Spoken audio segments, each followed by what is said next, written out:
김정은의 절대 집착. 필요한 것보다 필요 없는 것을 많이 집착을 하잖아. 사람들이 얼마나 고난을 탔는지 몰라요. 수억 원의 피해가 나타났거든요, 지금. 문수 물놀이장, 미림 승마장, 마식령 스키장 이 한 사람의 집착이 집착으로 끝나는 것이 아니라 또 정책으로 나간다는 얘기죠. 이야, 대박이다. 통치기구가 김일성 가문 통치인가예요. 김여정이는 뭐 당내 인사권을 질 수 있거나 그런 주도적인 메인 부서에서 일을 할 수 있고 북한을 다스릴 지도자가 역할을 할 수 있는 게 바로 김여정이라고 했어요. 독이 되는 그날까지 함께합니다. 이제 만나러 갑니다. 아 반갑습니다.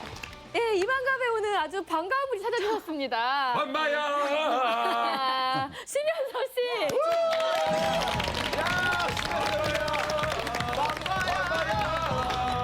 가스토리 스메로 저러저러저러저러저러 레슨 해슴둥 해러저는 북한 버전이었습니다.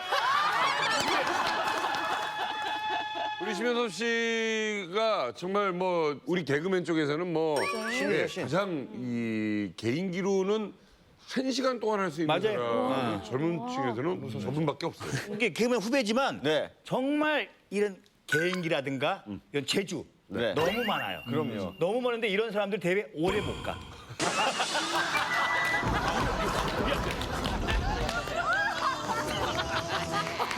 조금만 개인기 보여주세요. 아, 제 특집이 아니고 예. 좀 앞으로 방송을 길게 하기 위해서 개인기를 접었습니다. 아, 좀만 보여주세요, 좀만. 나오면은 그래. 이분들 잘 모르잖아요. 그럼. 지금 북한에서 나오셨기 때문에 잘 모르니까 여기에서 우리 지명이 이야기를 많이 해야 그렇지. 자기의 존재적 가치를 느낀다니까. 내가 누구였다, 내가 이런 사람이다. 사람들이 보여줘야지. 보여줘야죠. 아, 평안도하고 함경도하고는 사투리가 다릅니다. 일단 함경도와 경상도는 소백산의 같은 맥을 이루고 있어서 우리가 맞아요. 굉장히 셉니다. 맞아요. 맞아요. 경상도 분들이 서울 오면은 서울 표준을 안 쓰고 자기 말을 고수하려고 해요. 우리 망기 형님처럼. 함경도도 평양 가면 안 바꾸려고 그래요. 그러니까 뭐뭐 해슴둥 뭐 해슴매 뭐 이거는 뭐뭐 하셨습니까 하셨어요 이런 식이잖아요. 그러잖아요. 뭐 승매 그러니까 북한 염소의 울음소리. 아사 풀을 뜯어 먹슴매 먹슴매 시험을 뽑으라고 빼 빵빵 터지고 있어.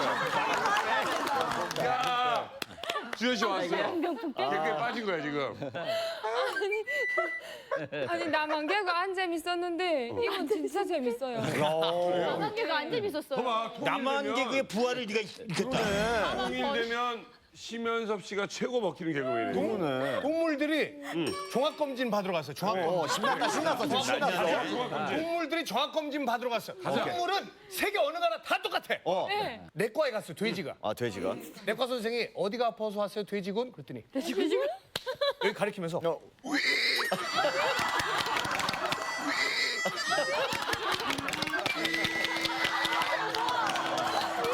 괜찮았어. 이비인후과 갔어요. 좋다. 돼지군 이비인후과인데 어디가 아파서 왔어요? 돼지군 신경정신과인데 어디가 아파서 왔어요? 머리? 신경정신과 앉아서. 야, 재밌다, 재밌어. 나름 괜찮네. 야, 이거 통일되면 심현섭 씨 대박 날 것 같아. 이거 잘 아는 강철한 선생님이 웃었어. 이거 웃겼어요? 너무 웃겼습니다. 이거 북한에서도 먹히는 개그죠. 이거 완전 재밌어요. 야, 이거 김정은이 보면은 심현섭 씨 납치해 가면 어떡하죠? 수의하세요. 그죠? 가소점물이라는 모란봉 악단이랑 결혼할 수 있어요. 오늘 아무튼 우리 북에서 온 자유대안을 찾아오신 우리 이만갑 분들과 그 우리 심현섭 씨 만남 첫 만남 우리 박수로 좀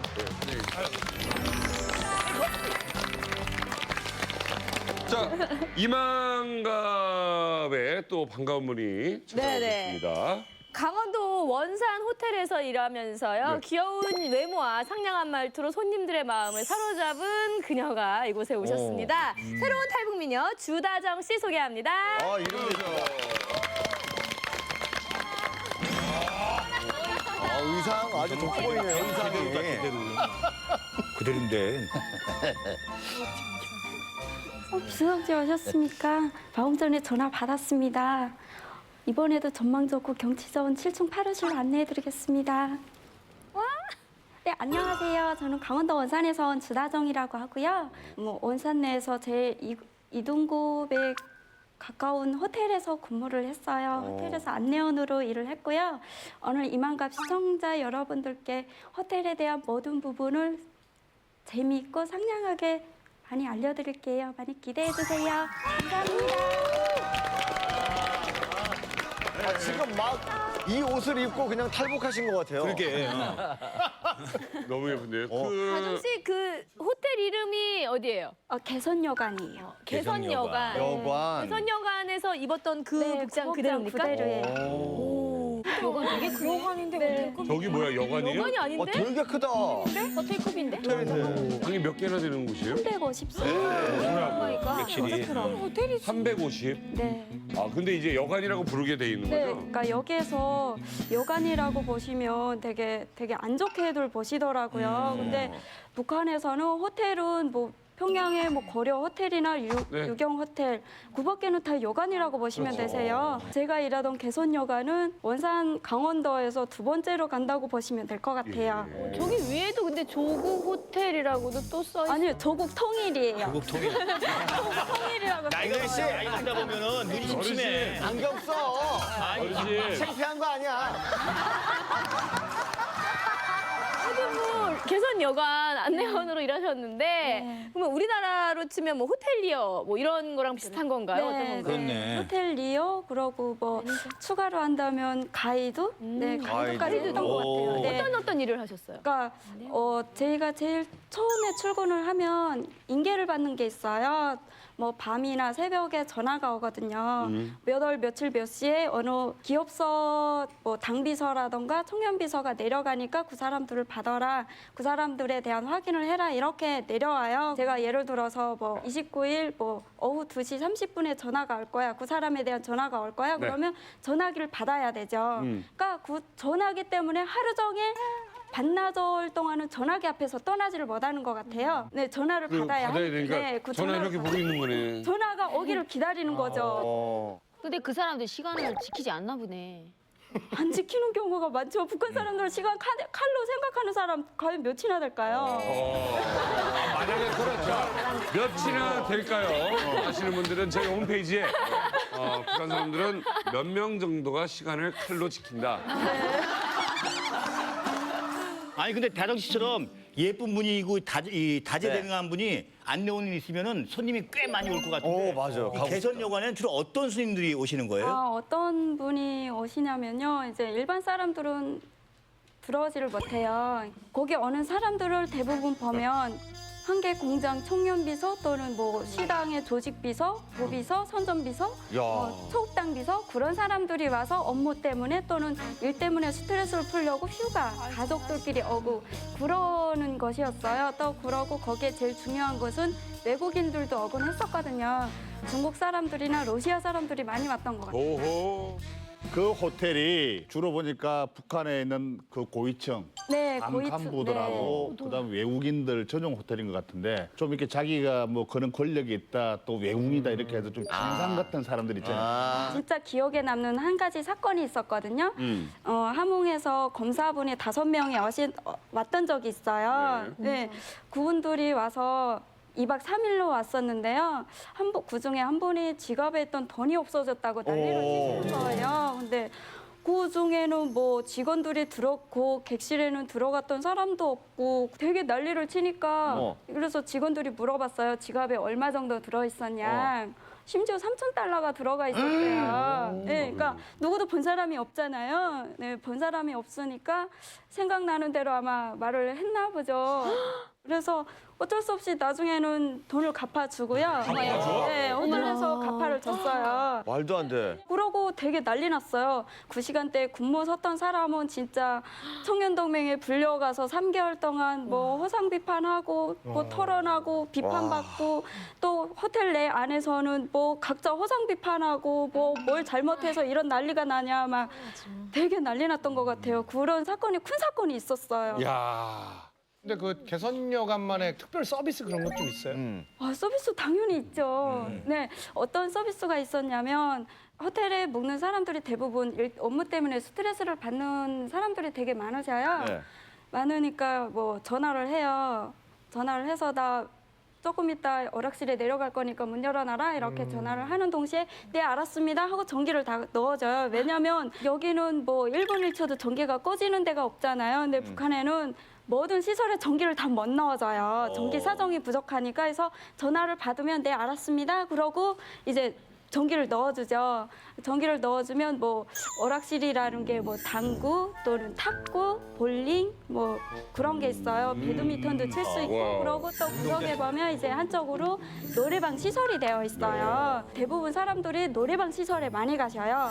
노래방 시설에 들어가면 저희 직원들도 따라 들어가죠. 근데 안주로 들어가면 뭐 맥주나 그러고 그래서 제일 비싸죠. 황태포가 들어가거든요. 황태포를 저희는 찢어드려요. 그 사람들이 드실 수 있을 만큼. 네, 근데 여기서 보면 직원들이 그렇게 같이 놀아주고 찢어주고 그렇게 했다고 보면 되게 큰일 나지. 이상하다고 큰일 생각을 나죠, 큰일 하시잖아요. 나죠. 근데 저희는 그렇게 할 수밖에 없어요. 왜냐하면 그 사람들이 내려왔다. 아 거기 되게 이상하던데 거기 한번 내려가 봐라. 이런 말 한마디만 내려오면 저희는 검열이 내려와갖고 완전 다 뒤집히거든요. 그러면 하룻밤 숙박료가 꽤 비쌀 것 같은데. 네, 당연히 비싸죠.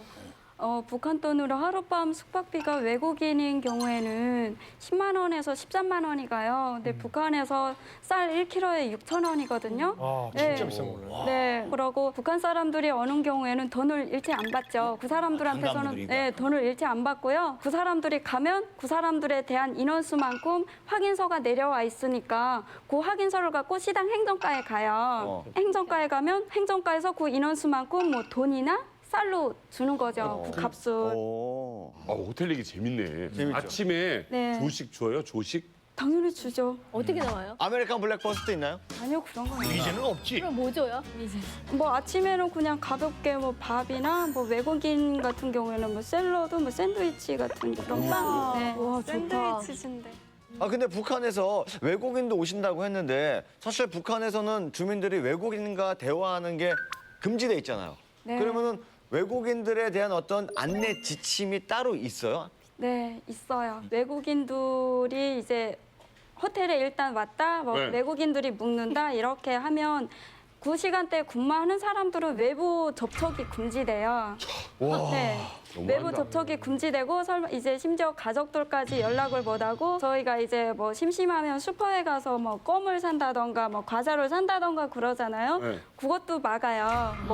못 나가게 하거든요. 그러고 이제 외국인들 같은 경우는 호텔 안에 매장이 있어요. 매점이 있는데 거기 와서 뭘 사려고 그런다. 그러면 이제 막 대화가 안 통하잖아요. 그러면 그 사람들 주변에는 보이지돈이나 그런 사람들이 따라다녀요. 그 사람들한테 이렇게 손짓해갖고 그 사람들이 뭘 달라고 그러니까 뭘 줘라 이렇게 하는 거죠. 그리고 그 사람들이 이제 가면 저희는 토론을 하는 거죠. 뭐 이렇게 쓰고 나가서 이렇게 말을 안 하겠다라는 그런 거를 쓰고. 아이 참.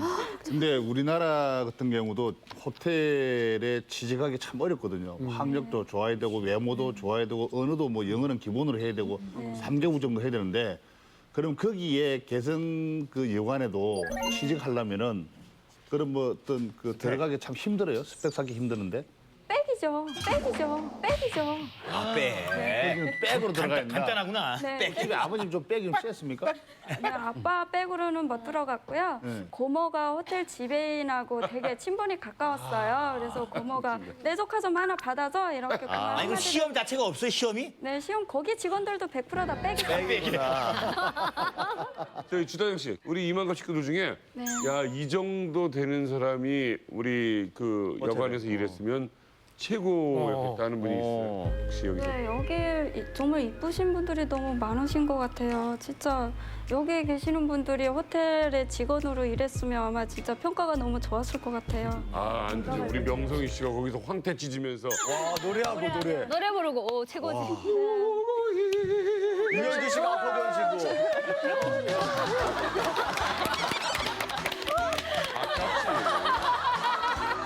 자, 어쨌든 우리 주다정 씨, 진짜 북한의 호텔, 큰 호텔 그 여관에서 일했던 주다정 씨가 왔습니다. 열렬히 환영합니다.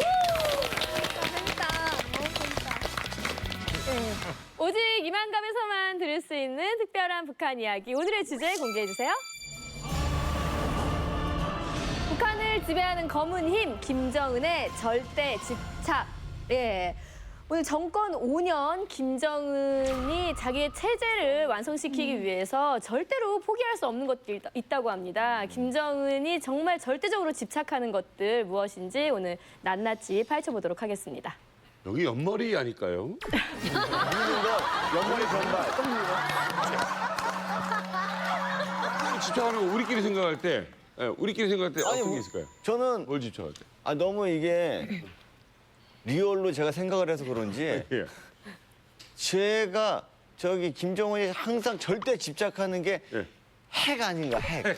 핵이다. 좀 재밌는 거. 핵보다도 내가 뭐 집착하는 것은 살 아니야, 살? 가만히 보면은 김정은이가 나타날 때마다 네. 많은 사람들이 막 환호하고 울고 난리를 지기거든. 거기에 인기. 만약에 환호하는 거에 굉장히 집착을 하거든. 리액션. 인기. 왜 그래 자기가 뭔가를 이렇게 위대해 보이고. 북한의 권력자다 막 이렇게 우월감을 가질 수 있지 않을까. 제가 보기에는 그 김정은이 이렇게 하고 다니는 거 보면 명품을 아주 선호합니다. 명품 집착이다. 그럼 시계라든가 뭐 넥타이, 뭐 옷, 양복 이런 것들 다 명품이에요. 그렇죠. 자, 궁금합니다. 강찬호 선생님. 네, 그러니까 이제 김정은의 집착 뭐가 있을까요? 지금 말씀하신 이제 그게 다 모여 있는데요. 그 피터팬 중군이라고 있습니다. 있죠. 예, 그러니까 그게 이제 어릴 때 망상에서 벗어 못 나서 어른이 못 되는 따라간 거지. 그런 중군인데 김정일이 이제 2012년에 사망하고 나서 장성택이 이제 북한을 좀 개혁 개방시키려고 네. 민생을 좀 챙기려고 했거든요. 근데 그때 이제 그 김정은과 장성택 간에 굉장한 싸움이 있었는데 장성택의 주장과는 달리 이제 김정은이 뭐 했냐면 마식령 수기장, 운수 물놀이장, 미림 승마장. 놀이시설이네. 예, 이게 뭐냐면 김정은이 어릴 때 스위스에서 경험했던 그 추억들인 거예요. 예, 그러니까 이제 저기 원래 북한에 스키장이 있었는데 자기 삼지연이 약간 좀 리프트도 없는 그런 게 하나 있었어요. 그런데 마식령을 이제 꿈꾸게 된 것은 김정은이 알프스에서 스키장을 매일 탔는데 북한이 없다 이거죠. 그렇지. 그러니까 이거 무조건 해야 되겠다. 그래서 인민군대 10만을 동원해가지고 다 깎아서 했어요, 그거를. 엄청 빨리 졌죠. 네, 그리고 이제 운수물놀이장 동양 최대 최고급으로 이렇게 했어요. 그리고 미림 승마장은 이게 뭐냐면 하루 3끼 풀도 못 먹는 사람들에게 승마를 통해서 인민생을 높이겠다. 거의 뭐 마리 앙떠네 같은 이제 그런 그 일을 하고 있는데. 그러니까 유학 생활의 부작용이네요. 그렇죠. 그러니까 어릴 때 스위스에서의 꿈이 현실로 지금 북한에 아니, 가고 투사하려고 싶은 거야, 하는데 스위스를. 이게 이제 꿈과 현실이 너무 안 맞는 거죠. 이상과 현실이 다른 그 거지. 집착이 너무 심한 것 같습니다. 좀 더 해학적으로 말씀을 드리면 두 가지로 볼 수 있거든요. 그러니까 국외와 국내로 나눠볼 때 결국은 김정은은 절대 권력을 지기 위해서 지금 무지 애를 쓰고 있잖아요. 그 표현이 뭐냐면은 뭐 크고 작은 행사들, 행사 정치, 그다음에 외교적 입지를 강화하기 위해서 계속 자기를 봐달라는 식으로 계속 쏴 올리고 실험하고 하는 것들이고요. 그다음에 두 번째 국내적으로 보면은 또 역시 민심을 틀어잡기 위해서 자꾸 집착이 가는 건 뭐냐면은 실제 지금 북한 주민들에게 필요한 것보다 필요 없는 것을 많이 집착을 하잖아요. 네네. 뭐 예를 들면 뭐 유의장, 김정은이가 제일 먼저 갔던 것도 만경대 유의장인데 거기 가서 왜 불이 이렇게 있네, 뭐 이네 불 뽑아라, 뭐 이런 식으로 해서 좀 이상한 쪽으로 자꾸 그런 민생을 틀어잡기 위한 의식적인 그런 행동들, 네. 유학원을 찾아가거나 자기가 너무나도 어울리지 않는 그런 행동을 하는 그쪽으로 집착을. 어려서 폭죽놀이 많이 했나 봐요. 이렇게 자꾸 쏘는 거 보면 미사일. 그 만큼 좋아하는 오락 있잖아요. 그 폭탄 이렇게 쏘는 거. 이렇게 옛날에 쏘는 거. 돌아가고. 그러니까 원래 그 사자성어에 그런 게 있어요. 의심 안기라고 해가지고요. 어두운 곳에는 귀신이 꼭 있을 것이다. 이렇게 자꾸 자기가 머릿속에 생각을 하는 거예요. 그러니까 국내적으로도 보면 자기 정권이 언제 무너질까, 나를 어떻게 볼까, 이런 노심초사나 막 그런 것들이 상당히 강한 것 같아요. 그 양반이. 그러면은 저기 그 김정은의 이제 집착들이 당 간부들에게 어떤 영향을 끼칩니까? 그러니까 이제 뭐 북한은 절대 권력이기 때문에 이 한 사람의 집착이 집착으로 끝나는 것이 아니라 그 정책으로 나간다는 얘기죠. 그러니까 이제 뭐 예를 들면 김정은이 스키장에 꽂혀 있다. 그럼 스키장이 어느 나라가 꽂히는 겁니다. 이렇게.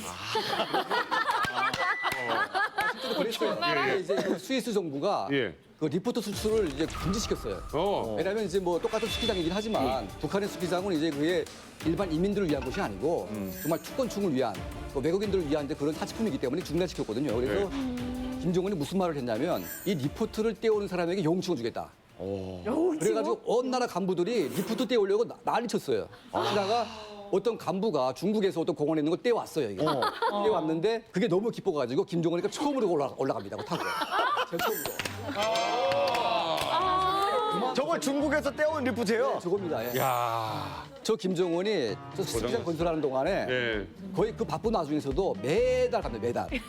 매달 가가지고 어떻게 되냐 매일 하거든요. 그러니까 설레어가지고. 하긴 그만큼 타요 이제 저기 가서. 아마 탄 것 같아요 보니까. 야 근데 스키가 아무튼- 부러질 것 같은데 왠지. 저게 또 번호나. 정지됐으면 아니다. 힘으로 손으로라도 떼어. 나라가 이제 이게 나라 인민들이 밥 먹지도 못하면서. 저게 원래 2인용인데 혼자 타서 꽉 찼어. 아 저기 2인용이에요? 근데 가운데다가 다리를 가운데 양쪽으로 달아야 되는데. 김정은이가 저기 갔을 때 나는 군에서 군사복무 하면서 무지개 덩굴 위에 마식령이 있어요. 네. 근데 그 무지개 덩굴 통과하려고 이제 덩굴 밑에 도착하면 단속하는 처소가 있거든요. 근데 거기서 단속하고 처소면 검열하고 통과시켜야 되는데 통과를 안 시키는 거예요. 왜 그러냐고 했더니 그냥 묻지 말고 이유가 있으니까 여기다 대기하라 해서 차들이 그냥 끝없이 줄이 쫙 서 있는데 그때 행사를 진행한 거죠. 그래서 이거 스키장을 건설하는 이건 사람들이 얼마나 고달팠는지 몰라요. 건설자들뿐만 아니라 주인 특히 공개 사람들하고. 오늘 이 주제에 대해서 좀 더 심도 깊은 전문가적 의견을 듣기 위해서 또 모신 분이 있습니다. 예, 이분은요 북한 지질 실험 연구소에서 6년 동안 북한의 토지를 연구하신 분입니다. 서재평 선생님 나오셨습니다. 반갑습니다. 자, 지질연구소 어떤 일 하는 곳입니까? 북한의 이제 지질연구소는 동해하고 서해 이제 한 군데씩 양쪽에 있는데요. 지질 분석소는 이제 조사하는 팀이 있고 그리고 그 시료를 분석하는 팀이 있는데요. 그 가져온 시료를 이제 분석 중대에서 분석을 해가지고 그 가진 데이터를 나온 데이터 자료를 가지고 이제 저희 지질 전문가들이 지도를 만듭니다. 그걸 만들어 가지고 강물을 찾는 거죠.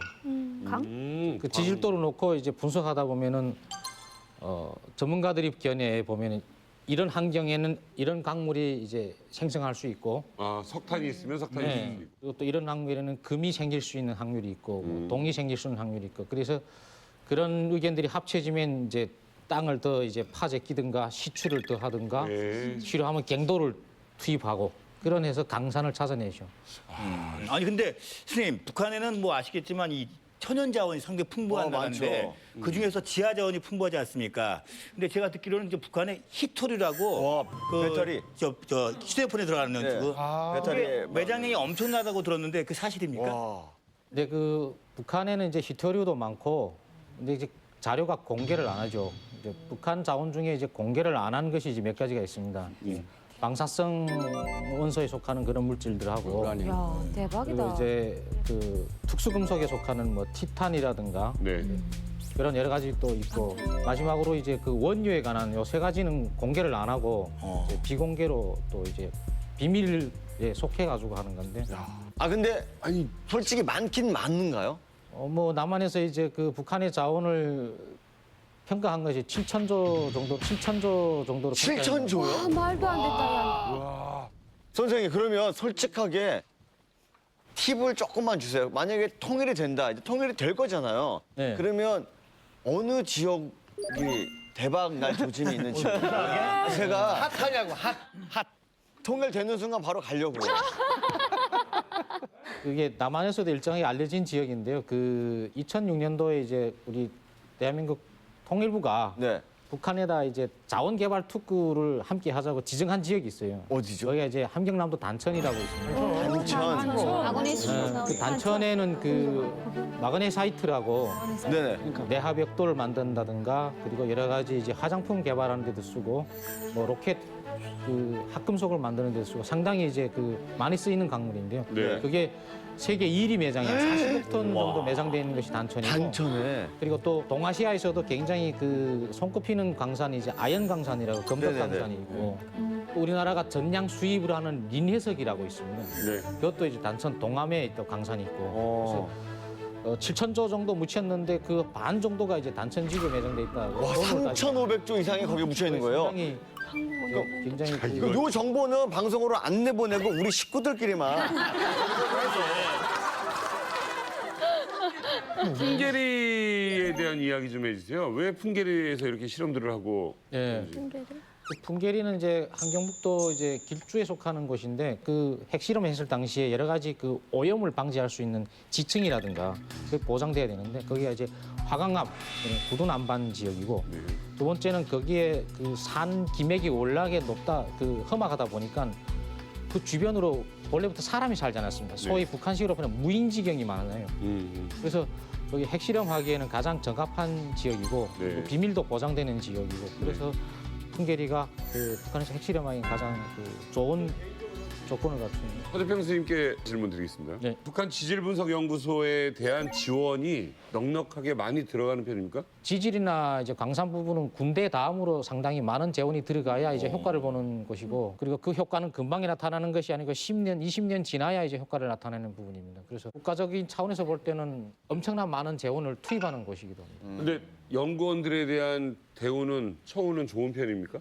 소위 북한에서는 이제 지질 전문학자들을 뭐 지질 전문가들을 비행사 정도로 대우를 해주라고 이제 그 지시는 내렸지만은 그렇게 거의 뭐 한 적은 없어요. 이제 그 형식뿐이었고 그래서 이제 북한에는 이제 직업을 선택할 때 저보고 이제 놀려주는 것이 이제 우리 대학을 일명 돌대학이라고 했습니다. 돌대학. 좀 전문적인 용어로는 이제 돌탐대학이라고 했죠. 이제 돌을 찾아다닌다. 그래서 비하를 한 측면도 있고요. 그 인기 없는 직업이기도 한데 한국에 오니까 좀 다르더라고요. 그럼요. 근데 북한에는 이제 좀 이제 그 직업에 대해서 네. 국가는 그 직업을 이제 그렇게 하시면 개인적으로 살아가는 데는 별 도움이 안 된다고. 아니 근데 그 각 지역에 지질 탐사대라고 있거든요. 이거 뭐 지질 탐사대 사람들 상당히 한테 호가 높아진 게 뭐냐면은 그 시축이 갖고 있잖아요. 네. 하라는 지질을 안 하고 주민들이 물이 안 나니까 우물을 파달라고 아빠들이. 그럼 여기 우물 파면 될까 안 될까 시축이 갖다 놓고 돈 받아먹고 술 받아먹고. 검사할 수 있으니까. 맞다. 그 부분은 또 이제 고난이 행군이 시작되면서 북한에 이제 각 지역에 금이 많아요. 맞아요. 금이 많다 보니까 금을 찾고 금에 대한 어떤 그 외화벌이를 해야 되는데 그걸 이제 아무래도 이제 지질 전문한 사람들이 좀 나으니까 그때는 좀 이제 그 금을 찾아달라고 대우를 좀. 이제 요청이 많이 오고 실제 또 그런데 이제 외화벌이 기관에서 이제 지질 전공한 사람들 많이 찾아서 네. 고난이 행군이 오히려 이제 지질한 사람들이 먹고 살기가 좀 나아졌다고. 아니 솔직한 이야기로 솔직하게 오늘 여기서 말씀 좀 해주세요. 진짜 많은 비밀들을 알고 계신다고 한 지질 쪽이 있지 않습니까? 뭐 광석이 됐든 검광이 됐든 예. 솔직히 그 알았던 그런 정보들을 바깥에 누구한테 살짝 이야기해 준 적 없습니까? 돈 받고. 돈 받고. 아직 그 돈을 주고 그렇게 그 이제 요청을 한. 돈 주려고 그래요 지금 여기서. 저희가 지금 준비가 됐어요. 돈 이만기 씨가 지금. 돈을 좀 사게. 자, 오늘 북한을 지배하는 검은 힘 김정은의 절대 집착에 대한 이야기 이제 본격적으로 좀 이야기 나눠보겠습니다. 그 첫 번째로요. 김정은이 세계적으로 관심을 끌기 위해서 또 집착하는 게 있다고 합니다. 무엇일지 화면 보여주세요. 김정은의 집착 때문에 북한 지방에선 네모 홍보가 유행이다. 뭘 홍보할까요? 국내 그러니까 북한에 있는 것을 홍보하는 거죠. 그렇지. 네. 북한의 지방에서 산림욕 같은 거? 아니 아까 살림 울창하니까. 그 스키장 얘기 나와서 스키장 홍보. 스키장 홍보가 유행이다. 여가 레저. 딸랑 하나인데요. 아, 골프장. 골프장. 북한 평양 골프장 같이 얼마나 공기 좋고 사람이 없겠어. 김정일이 우리 전 세계 골프의 기록을 가지고 있습니다. 어떤 기록이요? 18홀에 38타를 쳤어요. 아니 뻥치시네 진짜. 아이씨. 뉴스가 있습니다. 김정일이 38타 쳤다고 뉴스 내보낸 거 있습니다. 있어요. 예. 있죠? 홀인원도 몇 번 했고요. 여러 번 했네요. 왜 그런지 알아요? 거의 왜요? 처음에 드라이브 딱 잡고 스백스윙 하려니까 오케이 십니다. 나이스 판노라. 아니 이건 버디가 아니잖아. 버디 다 버디야 버디. 아니, 그러니까 38타 쳤다는 뉴스가 있다니까. 백스윙 하니까 이 그릇입니다. 이렇게 되면 이제 누군가가 공을 딱 갖다 놓는 거죠 여기다. 홀 안에다가. 과연 뭘까요? 진짜 지방에선 진짜 골프장 홍보가 유행일까요? 정답 확인합니다. 김정은의 집착 때문에 북한 지방에선 야경 홍보가 유행이다. 아니 전기가 없는데 무슨 야경을. 그러니까 전기가 없어서 우리도 많이 봤잖아요. 그 사진도. 그래서 깜깜한 걸로 알고 있는데 야경 홍보가 유행이라고 하는데 저희가 네. 그 증거 사진을 입수했습니다. 예, 증거 사진? 한번 보시죠. 아 말도 안 돼. 저 뭐야 시꺼매. 세상에서 가장 어두운 나라였죠. 하지만 요즘 북한은 야경을 홍보하는데 열을 올리고 있습니다. 진짜 예쁘다. 진짜 저렇게 무슨 상해 같은데 상해? 야. 아니 중국 같아. 자, 자강도 강계입니다, 여기가. 자강도가 이렇게 밝습니다. 예쁘다. 자, 여기 강계 같은 경우는 지금 뭐 엄청나죠? 지금 너무 놀랐어요. 저기 약간 상하이, 아니 싱가포르 홍콩, 상하이가. 맞아 그거 상하이 같아. 홍콩이나 이런 데 같은. 저 그런 이게 분위기. 말입니다. 북한에서 그 성군 8경, 9경, 지금 13경까지 나간 게 있어요. 거기에서 장자강의 불야성이라고 있거든요. 지금 홍보하는 그게 북한에서 최고로 홍보하는 성군 8경에 들어가는 겁니다. 거기에 백두산의 해돋이, 뭐 천령의 절주, 다박설 처소의 설경, 울림폭포의 메아리 이런 것들이 들어가거든요. 그거는 진짜 북한에서 최상급으로 준비해서 보여주려고 노력한 부분인 거예요. 그러니까 해외에 선전하려고 만든 지역 중에 하나군요, 저게 딱. 그럼 저렇게 김정은이 야경에 집착하는 이유가 뭘까요? 그러니까 이제 아무래도 저 김정은은 이제 어린 시절을 이제 해외에서 보내다 보니까 해외 도시들은 항상 밝고 아주 멋있잖아요. 멋있죠. 근데 이제 북한이라는 곳은 평양을 제외한 지방에 가게 되면 너무 이제 암흑천지이기 때문에 본인이 기분 나쁜 거예요, 그냥. 그래서 지방 도시 김정은이 갈 만한 곳에다가 이제 LED 전등이라고 이제 따로 설치를 했는데 이 LED가 이제 본 전구보다 굉장히 좀 전기료가 싸대요. 네, 싸죠. 맞아요. 그래서 LED를 다 바꾸게 했고 이제 주요 도시 이제 사람들이 보일 수 있는 곳에 그러니까 외국인들이 보는 곳에만 이제 그렇게 좀 화려하게 치장을 한 것 같아요. 다정 씨 원산인데 진짜 저래요? 아니면 저는 궁금한 게 겉에 그 강변에만 저렇게 가짜로 지어놓은 건지 진짜인지 궁금해요. 저기 사진에 나온 거는 해안가 지역이거든요. 그러니까 해안가가 되게 바다를 보기 위해서 오는 사람들이 되게 많으셔요. 그러니까 안쪽으로 들어가면 저만큼 밝지는 않죠. 와. 아 그러면 정말 매일 저렇게 불 켜나요? 네, 저녁이면 이제 새벽 2시까지인가 불이 켜져 있어요, 야경. 아니 그러면 저거 다 전기 요금은 네. 아파트도 그렇고 각자 이제 전기 뭐 건물마다 있을 거 아니에요. 건물은 아마 시에서 할 거고요. 개인 집들에 전기 들어온 거는 아마도 개인 집들에서 돈을 내서 아마 쓸 거예요. 북한은 전기 개인이 돈 안 받지 않아요? 있어요. 전기 사용료, 수도 사용료라고 있는데 근데 그거 내는 것 자체가 웃겨. 왜 그냥 계속 항시 정전시키고 하는데 그걸 어떻게 산출을 해서. 쓴 적이 없으니까. 그러니까 평양시만은 이게 전기 젖산계라고 해서 이걸 따랐고 계길 매집마다 달았어요. 이만기 씨 지금 저렇게 보시면서 불빛 이렇게 보면 특히 김해 지역 아 김해 지역 밝아요. 밝죠? 밝은데 예. 김해 을인가요? 아직 제가 김해 을인가요? 아직 제가 그때는 밝았대요. 김해 을인가? 지금 어둡지. 저 전기가 제 초등학교 3학년 때인가 2학년 때 들어왔는데 네. 그때 들어올 때 전기가 지금 말하시는 그대로 전기가 밤에 자다가 뭐 가는 경우가 흔하게 많았고 변압기가 터져서 불이 나고 맞아. 집에는 전기를 많이 쓰니까 전기 오는 양은 적은데다가 여기서 집에 다 쓰니까 하여튼 수시로 어떤 정전이 됐던 기억들이 많이 나네. 그러니까 지금 북한이 지금 그래요. 북한이 지금 보니까 수요는 많은데 발전 능력은 제한돼 있잖아요. 그러니까 전압이 떨어집니다. 그러니까 지금 이 야경 같은 것도 결국은 아까 강 대표 말했지만은 이게 LED라는 게 이게 결의가 필요 없어요. 예, 직류전기 가지고 조그만한 전압을 가지고도 킬 수 있거든요. 근데 일단 이게 야경 정책이라고 말을 할 만큼 이게 집착을 하는 건 뭐냐면 지금 대북 제재 들어오지 뭐 국제적인 이미지 나빠지지 하니까 일종의 선전 홍보 효과도 있고요. 네. 봐라 이게 해서 뭐 도시들이 화나다 이렇게 해서 행복하게 살고 있다고. 근데 원래 북한의 뭐 전력 공급 시스템 자체가요. 한쪽에다 주면 한쪽은 죽게 돼 있어요. 네. 그러니까 손배전 시스템이 중앙에서 각도에다가 하달되면은 그래서 매달마다 니네 이번 달에는 황해남도 평양시 몇 킬로와트를 써라 해서 메리트를 떨고져요. 네, 근데 그걸 초과하게 되면 자동적으로 개폐기가 떨어지게 돼 있어요. 네, 그렇기 때문에 이걸 집중적으로 공략을 해서 일개 구역이나 도시에다가 이게 불야성을 이루게 되면은 주민지대는 새까매질 수밖에 없다는 거죠. 그러니까 명절날에 전기를 준다고 해도 전압이 너무나도 낮다 보니까 진짜 수수떡이 더 밝을 거예요. 수수떡이 더 밝아요.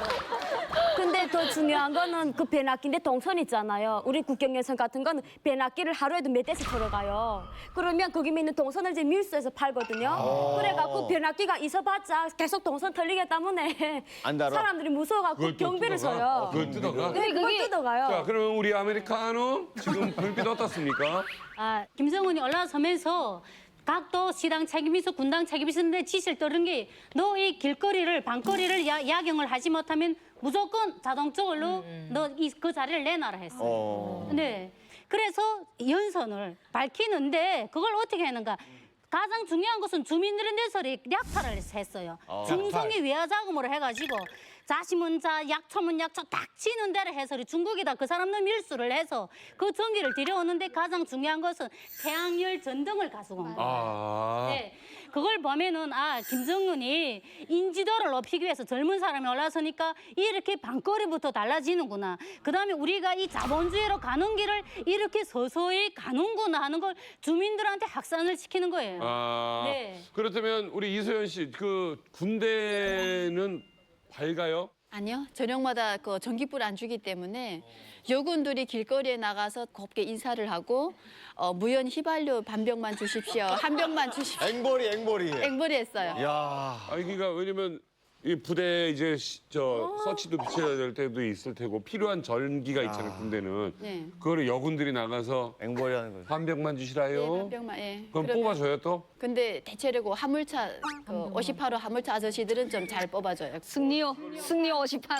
야, 이 전력에 대한 이야기를 좀 더 해볼게요. 자, 수력 발전소가 많은 것 같아요, 서재평 스님. 네, 남북한이 해방됐을 때부터 북한이 절대 전력 발전량의 80% 이상을 가지고 있었고요. 현재도 북한은 전체 발전 수력 전기 전력량의 80%가 이제 수력입니다. 수력이구나. 그러니까 부족하지. 북한에서 제일 큰 발전소 한 4위에서 5위권의 발전소가 다 일제 때 만들어진 거예요. 어쨌든 그 하늘에서 비가 내려야 그렇죠. 북한은 이제 그 전기가 그나마 이제 조금 돌아가는데 이게 지금 약간 이제 맞아 떨어졌다고 할 거예요. 올해 봄부터 3, 4월에 북한이 큰 비가 엄청 내렸습니다. 맞아요. 그래서 최근에는 거의 20시간 전기를 주고 있고 상당히 지금 주민들도 전기를 좀 많이 보는 편이다. 네, 북한을 지배하는 검은 힘, 김정은의 절대 집착에 야경만큼이나요. 또 김정은이 절대적으로 집착하는 것이 있다고 합니다. 우리 인민 여동생 한송이 씨가 준비하셨죠? 제가 준비했어요. 제가 준비했어요. 좋네요. 최근에 김정은은 현지 시찰하면서 이것에 집착하거든요. 이거에 집착하고 있다. 인격이 바뀐다? 본인의 액세서리나 의상착의는 아닙니다. 예, 그건 뭐예요? 항상 사진을 보면요. 뒤에 박수치고 웃고 있습니다. 나를 추앙하고 있다. 네. 네, 이미지 집착. 이미지가 아니고 지금 제가 갈 때는 저 머리 스타일로 보면은 갈 때 그 오토바이를 타고 간 것 같아요. 왜냐면 바람에 저렇게 머리가 날려가지고 저 머리 처음 보거든요, 헤어스타일. 자, 정답을 공개합니다. 김정은은 현지 시찰할 때 미소 사진에 집착한다.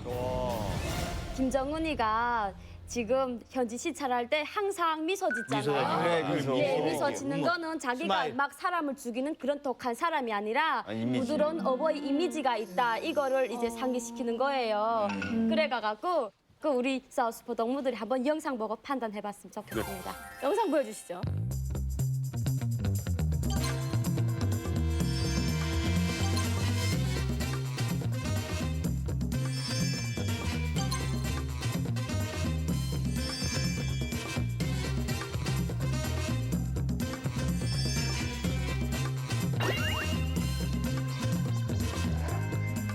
아마 굉장히 많은 기술적 요소, 심리적 요소가 들어갔을 것 같아요. 그러니까 카메라 앵글이 단 하나도 이 눈빛보다 위에서 찍은 앵글이 없고. 북한에서 김일성 하게 되면 북한 사람들에게 각인이 되는 게 태양의 미소거든요. 그래서 노래도 있어요. 뭐 천년이 가도 만년이 가도 그 미소 그립습니다.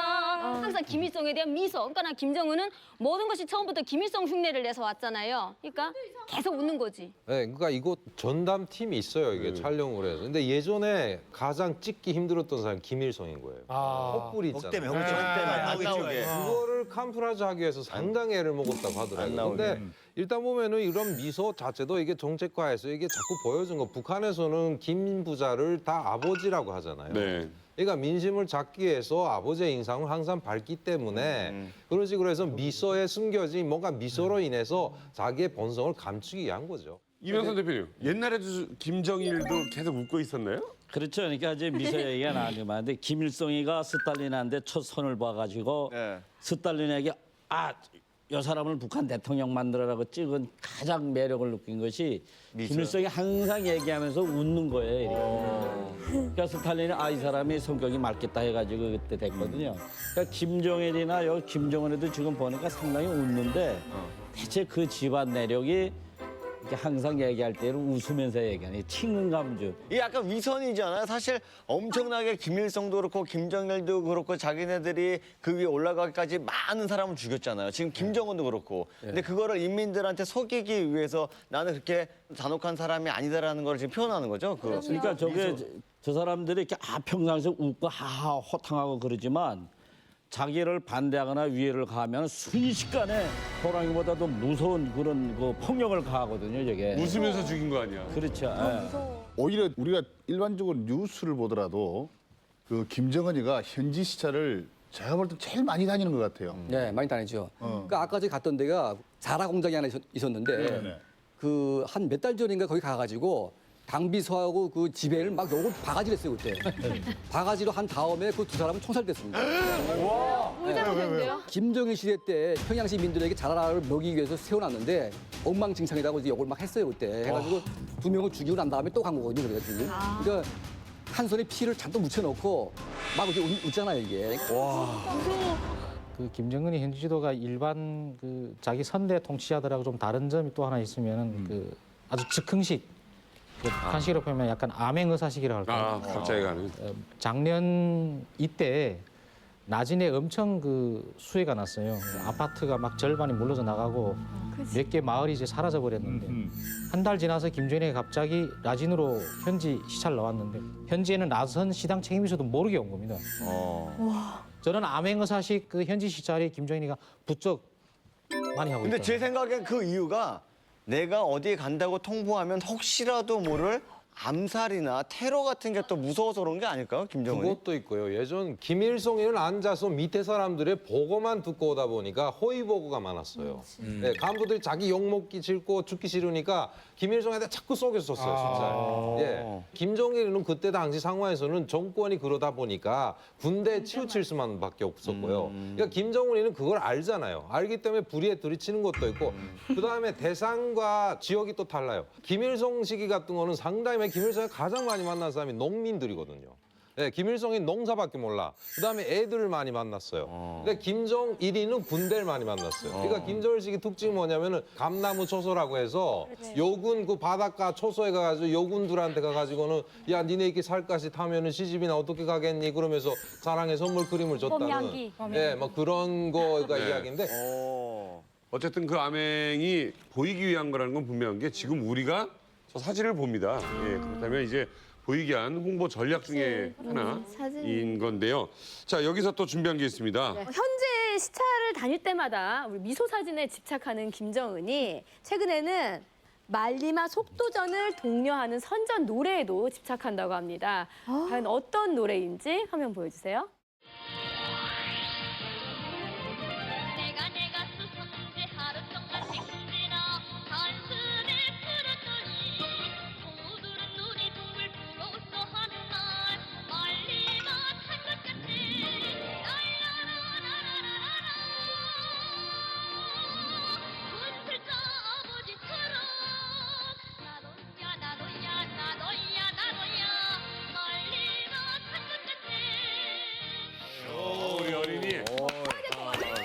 어린이 말리마 타라.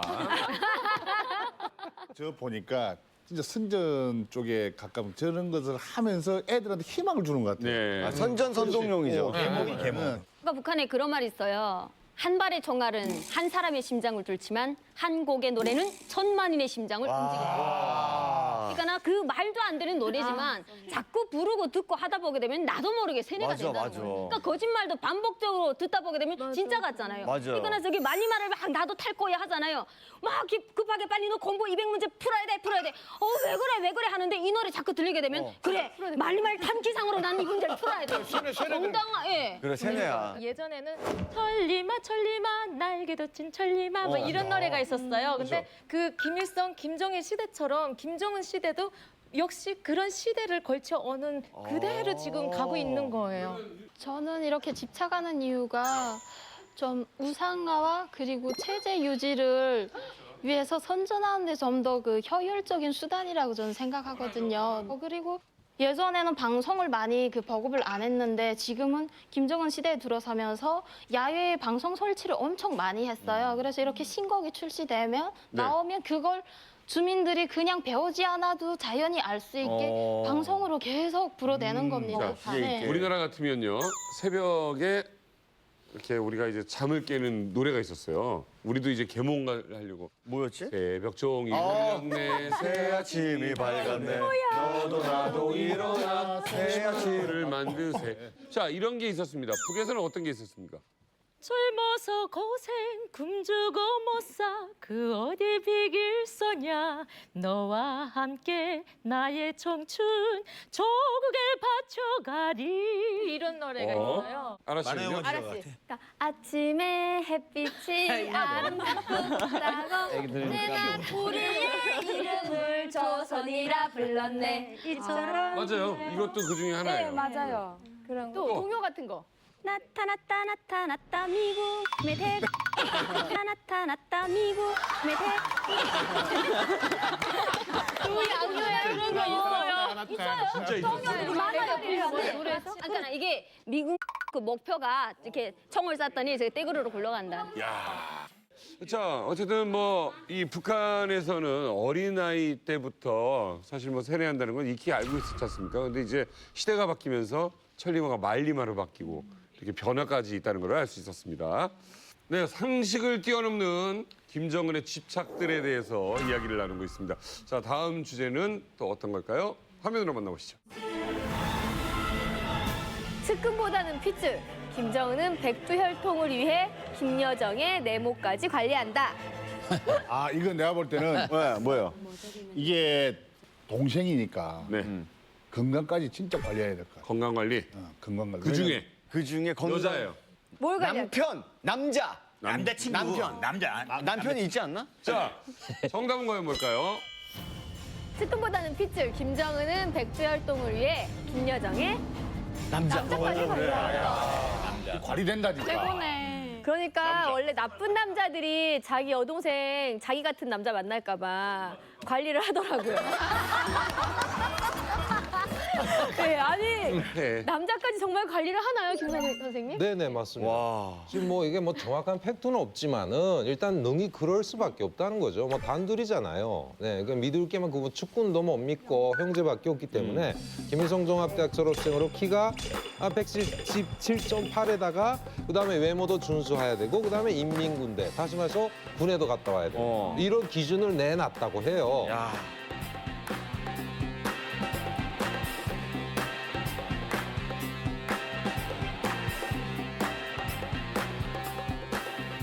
좀 이제 확실한 거는요. 그 2012년도인가 이제 김여정이 처음 나왔을 때 이제 결혼 반지하고 몸이 약간 부었었거든요. 네. 이게 임신설이 나왔었는데 실제로 이제 그 평양에서 축구들 속에서 김정은이 김여정이 결혼했다 그런 소문이 돌았습니다. 돌아가지고 그 남편이 이제 뭐 경호원이었다는 말도 있었고 또 39호실의 뭐 외화벌의 간부였다는 말도 있었는데 최근에 이제 북한에 갔다 온 이제 후지모토 겐지가 이런 말을 했어요. 김여정은 싱글이다. 그러니까 싱글이라고 밝힌 이유가 뭐냐 이거죠. 저렇게 검증을 하겠다는 건 이제 다른 의미가 있는 것 같아요. 왜냐하면 그 자기가 죽인 고모부 장성택 이걸 보는 것 같아요. 그러니까 김경희가 이제 일방적으로 너무 사랑하다 보니까 아버지가 반대했는데 결국 결혼했습니다. 근데 이제 김정일이 죽고 나서 번심이 나왔다고 주장을 하고 있는데 검증 안 된 사람은 이렇게 번심이 나오게 돼 있다 이렇게 주장하는 것 같아요. 그러니까 자기가 고모부를 죽인 것에 대한 정당성을 부여하는 거겠죠. 그래서 그걸 반복하지 않기 위해서 그 김여정의 남편은 내가 검증해보겠다. 그러니까 김여정한테 참 남자 입장도 생각해봐. 이게 지금 밀당을 할 수 있니? 약속 시간에 늦을 수가 있어. 아니면 미안해 나 오늘 저녁 못 먹겠다. 이 얘기를 할 수 있어요. 재미없겠다. 와, 대박이다. 이게 김여정이 좋아해도 문제야. 그러니까. 그렇네. 근데 그러면은 왜 그렇게 집착을 하는 겁니까 동생한테? 그 보면은 특징이 뭐냐 김경희나 김정일이 그다음에 김정은, 김여정은 비슷한 생활 환경에서 살았잖아요. 예. 뭐 단둘이 그러니까 김정일인 경우도 일찍 어머니가 없어져가지고 정말 그 이웃 자식으로 살기도 하고 해서 그런 서름이 있기 때문에 이 사람 관계는 돈독한데다가 일단은 김경희, 김정일 때는 장성택이죠 문제는. 네. 그러니까 이번에 다시 제2의 장성택이 나타나지 않자면은 당연히 노심초사할 수밖에 없고 현재 김여정이가 차지하고 있는 권력 구도를 보게 되면은 장성택과 같은 그런 인물은 꼭 있어야 되거든요. 네. 일종의 뭐 잠두마차를 연립을 해가지고 앞으로 이게 그 북한 정권을 좀 주도해서 나가려고 하는 예. 아마도 그렇게 보여지는 것 같습니다. 북한에서의 실제 김여정의 위치는 지금 어느 정도까지 올라갔습니까? 김경희 때하고 대비를 하면은 상당히 높다고 봐야 되겠죠. 일단 뭐 선전선동부를 맡은 부부장이기도 하거니와 비서국이라고 해서 이게 따라다니는 수행을 하는 것도 이게 맡고 있는 걸로 알고 있거든요. 그러니까 그런 정도로 하고 있는데 거기다가 이제 김여정의 남편이 나타나게 되면은 아마도 김여정이는 뭐 당내 인사권을 질 수 있거나 그런 주도적인 메인 부서에서 일을 할 수 있고 뭐 여러 가지로 구독을 꾸릴 수 있죠. 김여정의 성격에 대한 얘기는 잘 모르겠거든요. 김정은하고 되게 비슷한 성격인 건지 아니면 김정은을 잘 달래서 뭐 이렇게 하는 성격인 건지. 그러니까 이제 뭐 한 나라의 공주이기 때문에 거의 아나무인격은 사실인 것 같아요. 그리고 이제 이번에 최근에 이제 김정은의 행사를 보게 되면 낯선 여자가 막 토끼처럼 막 뛰어다니고 있습니다. 이렇게. 맞아요. 이거 보게 되면 절제가 안 됐다는 얘기죠. 누구 권력도 무시하고. 그러니까 정말 버릇이 없고 정말 아나무인. 진짜로 가끔 보면 김정은이가 막 심각하게 지시하고 있는데 뒤에서 웃고 있는 게 많이 걸리고 그랬었어. 보면 두 사람이 그렇게 어떻게 보면 핍박받고 그렇게 외국에 나가 있는 상황에서 둘이의 정은 굉장히 돈독했을 것 같아요. 돈독했고 돌아오자마자 두 사람밖에 없으니까 가족이라고는 나머지 의지할 곳은 뭐 진짜 동생. 근데 동생은 되게 제가 볼 때는 이뻐하는 것 같아요. 가장 문제가 뭐냐면은 지금 김정일 시기하고 달리 여기에는 이북 형제들이 많아요 지금. 그러니까 혈통성으로 따지면은 철두철미 김일성이가 인정을 한 손녀는 김설성이거든요. 네, 김설성이가 아직 살아 있고. 그러니까 이렇게 볼 때는 역시 김여정하고 김정은은 관계를 그냥 뗄래야 뗄 수 없는 관계고 또 형제이기도 하거니와 철저한 정치 동반자인 거죠. 정민우 씨, 김여정은 김정은한테 어떤 존재일 것 같아요? 내가 보건대는 그냥 내 판단인데 김여정은 김정은보다 똑똑한 것 같아요. 그러니까 넣지 못하고 전문 원래 치마 복천치라고 원래 김여정이 같아서 다 조성하고 하는 것 같아 내 느낌에는. 만약에 정민우 중대장을 찍었어. 시가자가 안 되죠. 아니 김여정이 정민우 중대장을 좋다고 막 찍었어. 그러면 글쎄 군권을 당할 거예요. 그럼. 이자처럼 무슨 뭐 신랑 까미라면 신랑이 뭐 밥 먹자면 뭐 가고 하는 게 둘이 지나면은 솔직히 뭐 그런 건 괜찮답니까? 뭐 마음대로 막 할 파인데 뭐 그냥. 장성택 꼴 나오지. 지금 김민우 부대장은 군부를 장악한다고 했잖아요. 그게 욕심이라고. 근데 우리 나머지 네 분들은 그럼 죽어. 그걸 누군가 걱정을 하시는 거죠. 저 개성이 놀라워갖고 어느 군부대에다 포사격 훈련 지시주는 거예요. 군권 장악했으니까 야 잡혀 어디든 평양 김정은이 돼서 잡혀주고 포사격 훈련 좀 해라 하면 잡혀주는 대로 쏘거든요. 그건 자기 생각이고. 박현숙 씨 어떻게 박현숙 생각해요? 왜 이래요 왜? 근데 그런 소리 하면 이거는 정치적으로 너무 안목이 어두운 사람들 같아요.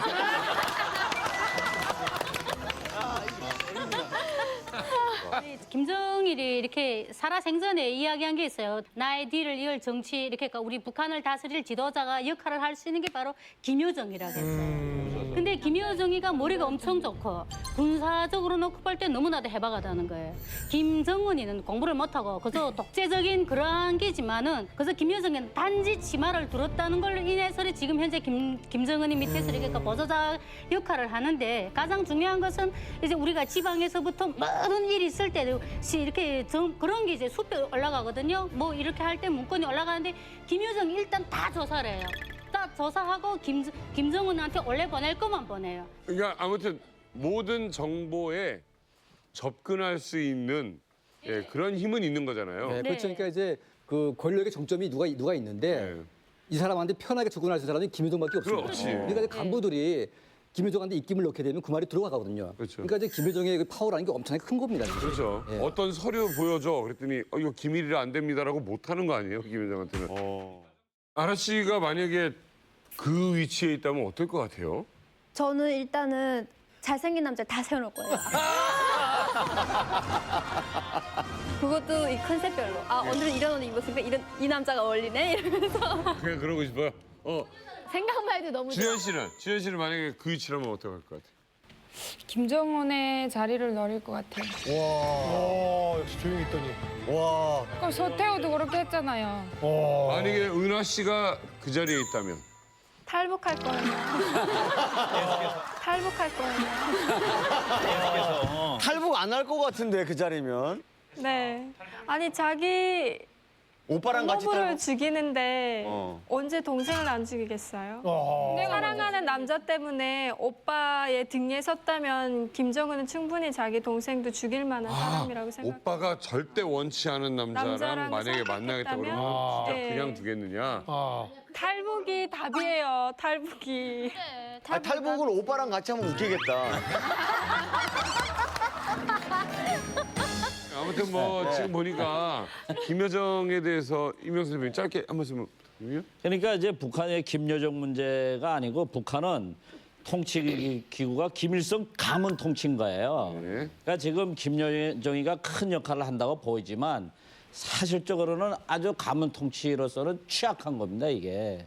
그러니까 이제 김여정이가 자꾸 부각이 되는데 어쨌든 뭐 김정은으로서는 이제 그 취약한 자기 그 가문 통치를 어떻게 끌고 갈 것인지 그거는 이제 상당히 우리가 지켜봐야 할 문제죠. 아 그러면 김여정이 결혼을 하면 김정은 체제에도 어떤 변화가 생길 것 같은데 그렇다면 김여정이 결혼을 했을 때 결혼 후에도 지금처럼 계속 성장할 가능성이 있나? 김여정이? 아니 김여정이 신랑을 만약 얻는다면은 김여정이 밑거름이 되는 사람이 돼야 되는 거예요. 밑거름. 그렇죠. 그 내가 배우자를 선택한다는 그 자체는 그 김여정을 뒷받침을 해주고 진짜 김정은한테 정말 죽도록 충성할 수 있는 사람을 선택하는 거예요. 그 이상 그 아래도 아니에요. 야 아무튼 김여정 남편 누가 될지 궁금하네요. 예, 그러니까 예. 과거의 장성택을 보게 되면요. 네.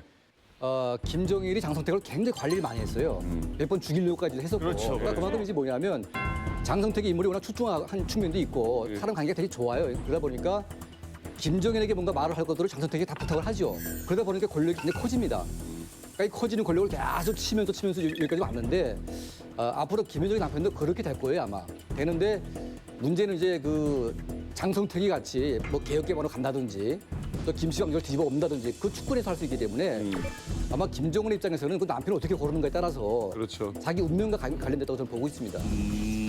자 이번에는요 이만갑의 고운 여성 유현주 씨가 준비한 순서입니다. 김 부자의 역대 집착 리스트를 준비했습니다.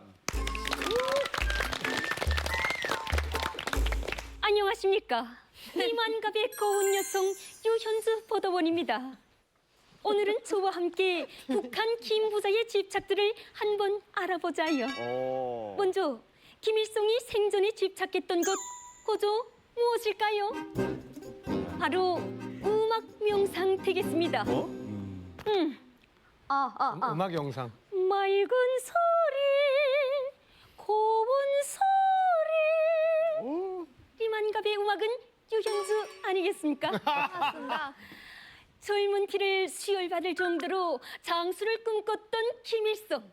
그런 김일성이 장수를 위해 집착한 것이 바로 음악 명상 되겠습니다.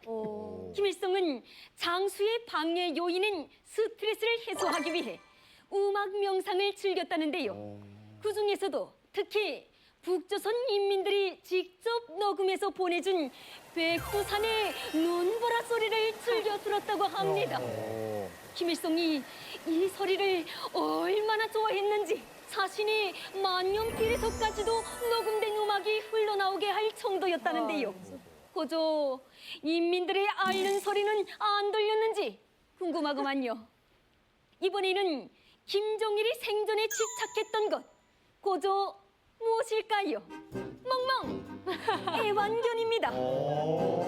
우리 집 강아지는 벅슬 강아지 현지지도 갔다 오면 멍멍멍 꼬리치며 반갑다고 멍멍멍. 김정은의 생모 고용의 영향을 받아 애완견을 기르기 시작한 김정일. 해마다 유럽에 수만 달러를 주고 각종 애완견을 들여와 길렀는데요. 김정일은 지방 현지 지도를 갈 때에도 애완견을 데리고 갈 정도로 집착했고 심지어 북조선 인민들의 입에 잎살은 안 들어가도 애완견에게는 최고급 사료를 줬고 심지어 샴푸, 약품 등 애완용품 구입에만 수십만 달러를 썼으며 프랑스 수의사를 수시로 불러 건강검진까지 했다고 합니다. 고조, 개팔자가 상팔자구만요. 마지막으로 지금 김정은이 집착하는 것 고조 무엇일까요? 뭘까? 우리 처음 이만갑에 나오신 현석동무 맞춰보시겠습니까? 명품 시계, 의류, 신발 그런 겁니다. 아이, 틀렸습니다. 정답은 바로 미제 대표 음식 햄버거, 와. 고기 겹빵이 되겠습니다. 와, 진짜? 스위스 유학 시절부터 패스트푸드를 좋아했던 김정은. 이 간부들은 직접 헬기를 타고 신의도로 가서 국경 넘어 중국 고기 겹빵까지 실어 나르고 있다고 합니다. 세상에. 이거에 거저 인민들은 떼대기 하기도 힘든데 고기 겹빵 집착이라니 코가 막히고 기가 막힐 노릇 아닙니까? 정신 차리시라요.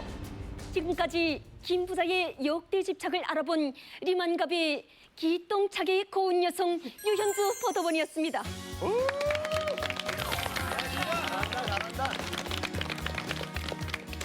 사람마다 뭐 집착하는 게 다 있죠. 뭐에 집착하세요? 집착하는 거 있으시죠? 저요? 전 저에 집착해요. 자신한테. 뭐든지 제 위주죠. 자기 미모에 집착하는. 약속을 잡으려고 동생한테 전화를 했는데 약속이 있다. 취소해. 취소해. 멋있다. 야. 무조건 자기 위주. 집착하는 거 혹시 뭐 없으세요? 저도 이제 음식에 제가 음식을 많이 가리기 때문에 그나마 이제 가리는 것 중에서 먹는 게 부족하다 보니까 음식이 좀 집착이 많죠. 저는 옛날에 옷하고 신발에 집착을 많이 했어요. 오, 의외네요. 옷하고 신발이요? 이만기 씨는 반스 하나만 입고 운동하신 분이. 빤스가 뭐니? 사람들이 이렇게 생각한다니까. 돈 벌 때는 홀딱 벗더니. 왜 집착을 했냐면 발이 크잖아요. 네. 첫째 발이 커서 신발이 맞는 게 없고 옛날에 또 옷이 이렇게 하체가 이렇게 굵어가지고 맞아. 옷이 맞는 게 없어가지고 남들은 보고 옷을 보고 예쁜 거 골라서 입는데 우리는 가면은 옷이 일단은 맞으면은 무조건 사야 되는. 근데 신발이 좀 이렇게 크고 좀 좋다 이러면은 무조건 사요. 사 모아야 되는구나. 그러면 우리 은하 씨는 집착하는 거 뭐 있어요? 저는 신발이요. 지금 5주째 그 신발 신고 있는데요. 저 신발에 집착하는 거죠, 저 방송에서 신발에. 근데 저 옛날에 신발 없이 다닌 적 있잖아요. 예, 알죠. 예. 그래서 신발을 보면 그냥 무조건 사고 싶어요. 그래서 저희 엄마가 맨날 이렇게 밖에 나갔다가 신발 사오면 전 그만 사라고. 신발장에 너 신발밖에 없다고. 우리 명석이 씨는 그래도 이게 예술가들이 집착하는 게 은근히 많다. 그래. 약간 두 가지가 딱 있는데요. 네. 친구 이제 만나야 될 시간이 있는데 내가 노래 연습을 안 하고도 친구 만날 자격이 있어 이렇게 되는 거예요. 그러면은 친구하고 약속 취소시켜요. 30분 본인이 전이라도. 본인한테 얘기하는 거예요? 네, 먼저 그렇게 하고 그다음에 또 한 가지 집착이 있다면 아이섀도우. 예, 아이섀도우? 맞아요. 그 신종 아이섀도우는 다 사요. 저. 와. 아라 씨랑 둘이 미용실 차리면 되겠네. 지금 네. 절대 권력의 집착에 대해서 이야기 나누고 있습니다. 상상을 초월하는 김정은의 절대 집착. 이번에는요. 정말 한국에 치명적인 영향을 줄 수 있는 집착이라고 합니다. 화면 보여주세요. 2016 김정은이 집착하는 대남 작전은 네모이다. 이거 말 하나 아니겠어요? 네, 뭐야? 핵이죠. 핵. 저 남남 갈등. 그것도 괜찮아요. 남남 갈등. 난 조장식 적화통. 힌트 드리겠습니다. 네. 저 서울을 불바다로 만들어버리겠다. 불과 물이니까 저기 댐. 평화의 댐? 지금도 있어. 정답 확인합니다.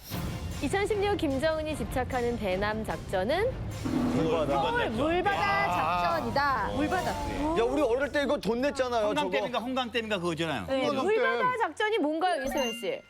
북한이 대한민국을 물바다로 만들기 위해서 펼치는 수공작전이라는 것이 있습니다. 이 전략을 위해서 80년대에 금강산 발전소를 건설해서 그 댐을 하나 만들었는데 이게 상황이 좋지 않아서 그 자기들이 생각한 대로 잘 안 되자 최근에 그 한강댐을 만들었죠. 근데 이 한강댐이 혹시 그 방류가 된다라고 하면 우리 연천군 내지는 또 파주 시민들이 큰 피해를 입게 되고요. 나아가서 정말 더 큰 이 방류를 한다라고 하면 서울 한강이 그냥 다 맞아. 물바다로 잠기는 이런 전략이죠. 네. 근데 어쨌든 저기 그 북한 저 인민군 중대장 출신의 정민우 씨. 예. 저 북한 군대에서 지금 말씀하시는 저 수공 작전이라는 거에 대해서 들어본 적 있어요? 네, 내가 학교 때 들어봤는데 원래는 뭐 서울 작전에 무슨 한강 돌파가 우선이거든요. 한강을 건너지 못하면은 서울 먹을 수가 없거든요. 한강 둘러싸고 수도에 있기 때문에. 그런데 그 댐을 덧지면은 한강에 물 불어서 서울이 물이 잠기고 강원도 쪽에는 남한의 군사력이 좀 많답니까? 경기니까 그때 강원도 상해안 댐까지 폭파시켜 놓으면은 그쪽에 육로, 보급로가 차단돼 가지고 공격이 매우 쉽다. 일차 타격에 의해서 우선적으로 한번 한다는 소리 많이 들었습니다.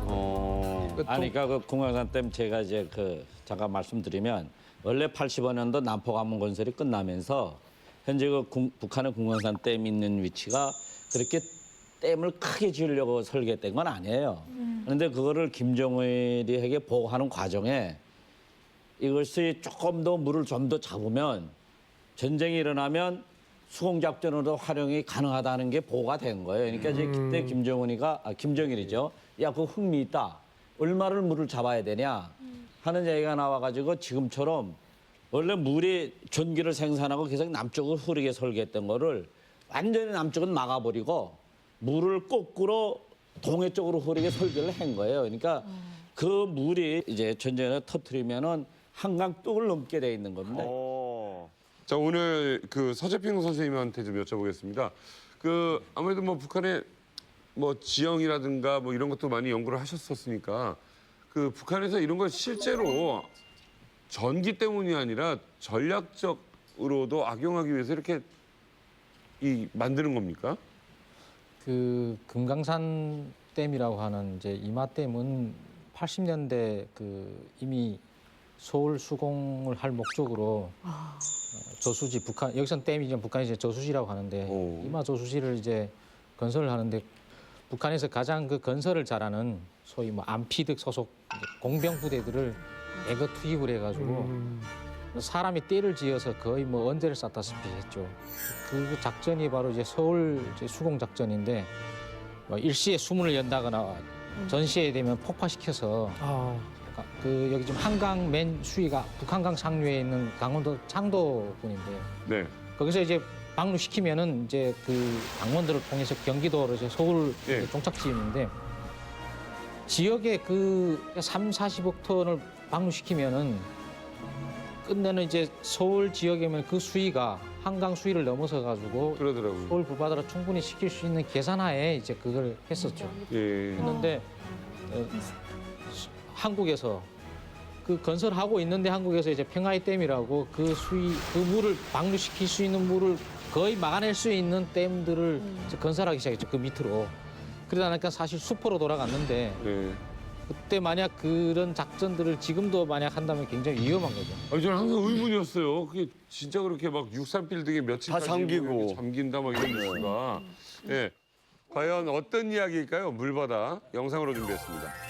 북한이 군사 분계선에서 북쪽으로 불과 40.3km 떨어진 빈딩강 상류에 있는 다목적 댐인 환강댐에 가둬두었던 물을 아무런 예고도 없이 방류하는 바람에 남한쪽 하류의 수위가 갑자기 2배나 불어나는 바람에 발생한 겁니다. 환강댐을 가득 채운 물이 예고도 없이 방류됐다는 소식에 일대 대피 소동이 벌어졌던 임진강 유역으로 가보겠습니다. 군 당국은 오늘 오전 6시쯤 북한이 환강댐 방류를 시작한 사실을 확인했습니다. 수자원 공사와 연천군청도 경고방송과 함께 주민들에게 대피 문자 메시지를 보내 만일의 사태에 대비했는데요. 걱정은 많이 했죠. 조그만 양을 방류해도 인명 피해라든가 재산상의 피해가 있는데 근본적인 대책이 있어야 될 것 같기도 하고 이런 일이 계속 반복된다는 게 저희가 좀 문제죠. 아리랑 위성이 최근 촬영한 임진강 상류 북한 환강댐의 모습입니다. 1년 전 촬영된 사진에서는 그대로 노출됐던 지면이 높아진 수면 탓에 볼 수 없게 된 것을 확인할 수 있습니다. 야. 정말 나쁜 놈들이네. 자, 영상에 대한 설명 우리 이소연 씨가 또 준비를 하셨죠? 지난 7월 6일입니다. 7월 6일 날에 북한에서 환강댐을 무단으로 또 방류를 했어요. 우리한테 뭐 사전 통보를 원래 하기로 되어 있는데 안 하고 그래서 무단 방류를 해서 정말 제2차 환강댐 사건이 일어나지 않겠는가라는 이런 우려도 나왔었는데 해서 연천 지역에 제가 그날 강의를 갔었습니다. 그날에 갔는데 그때 보니까 그 재난 안전 상황실이 가동을 했고 뭐 3차에 걸쳐서 경고 방송도 나왔고 그러니까 이 모든 것을 대한민국에서는 북한이 우리 대한민국을 향한 수공 작전이다라는 이런 의도를 늘 파악을 하고 있다라는 거죠. 네. 근데 한마디로 뭐냐면 북한이 그러면서도 지금 꾸준히 제기해 오는 게 뭐 우리 대화도 하자, 우리도 평화적으로 하고 싶다라고 하는데 사실은 이 모든 것이 다 거짓이다라는 것을 우리 한강댐 방류 이 영상을 봐서도 우리가 알 수 있다라는 거죠. 네. 그러니까 이번에 보면은 이게 군담댐이라는 게 이게 대웅댐으로 좀 돼 있지만요. 네. 지금 기본 북한이 환강댐에다가 6월 5일 댐이라고 해서 보조댐이 3개가 또 있어요. 근데 이게 저수 능력이 메인은 1억 톤이거든요. 1억 톤. 네. 그다음에 나머지 3개가 있는데 이 3개는 3,500만 톤이에요.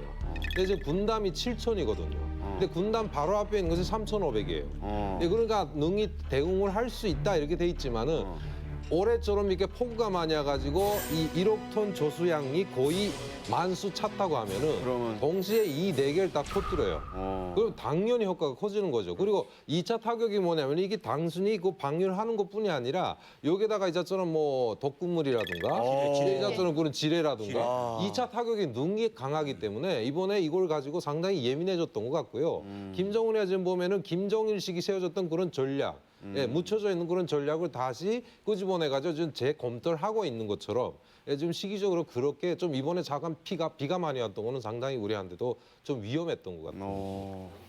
그냥 그런 짓 하지 말고 그냥 대동강 맥주나 몇 병 보내줬으면 좋겠는데. 물에 떠나려. 그러니까 지난 5월에도 또 이게 기습적으로 방류를 했거든요. 그러니까 자꾸 보니까 이게 약간 자꾸 해보는 것 같아요. 예, 약간 해봐서 효과를 보는 것 같은데 실질적으로 임진간 어민들이 지금 그 어획량이 뭐 실뱀장어랑 상당히 그 고가잖아요. 그런 걸 70% 정도 손해를 보고 미처 수억 원에 달하는 손실을 보게끔 예, 이런 피해가 나타났거든요, 지금. 이게 서울 물바다 진짜 듣기만 해도 너무 무서운데 북한이 최근에요. 또 한강을 이용해서 새로운 또 대남 작전을 시도한 것이 드러나서 충격을 주고 있습니다. 어떤 건지 화면 보여주세요. 북한이 대남 전단을 한강에 띄워서 우리 쪽으로 흘려보낸 사실이 드러났습니다.